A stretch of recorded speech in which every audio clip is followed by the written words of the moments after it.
Migraine म्हणजे काय? तर तीव्र डोकेदुखी. आजकाल बऱ्याच पेशंटमध्ये मायग्रेनचा त्रास दिसून येत आहे. तर या मायग्रेनमध्ये आपल्याला काय काय लक्षणे दिसून येतात? तर पहिलं आणि महत्त्वाचं लक्षण ते म्हणजे डोक्याच्या एका किंवा दोन्ही बाजूला तीव्र अशा वेदना होतात. दुसरं महत्त्वाचं लक्षण म्हणजे जो काही जास्त आवाज असेल किंवा जास्त प्रमाणात प्रकाश असेल किंवा स्ट्रॉंग स्मेल असेल, याच्यामुळे डोक्यामध्ये खूप जास्त वेदना व्हायला सुरुवात होते. तसेच जेव्हा मायग्रेनचा त्रास होतो तेव्हा उलटी आणि मळमळही सुरू होते, मान दुखायला लागते, डोळ्यासमोर अंधारे येतात.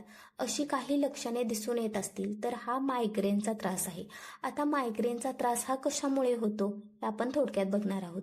पहिलं आणि महत्त्वाचं कारण म्हणजे ताणतणाव, त्यालाच आपण स्ट्रेस असेही म्हणतो. 15 ते 16 वयोगटात हा त्रास जास्त आहे. तसेच अनुवंशिकता म्हणजे फॅमिलीमध्ये जर कोणाला मायग्रेनचा त्रास असेल तरीही मायग्रेनचा त्रास होऊ शकतो.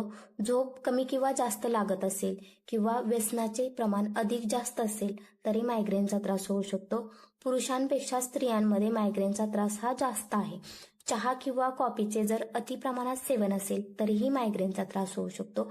हार्मोनल इम्बॅलन्समध्ये सुद्धा मायग्रेनचा त्रास होऊ शकतो. मायग्रेनचा त्रास कमी करण्यासाठी काय काळजी घ्यावी?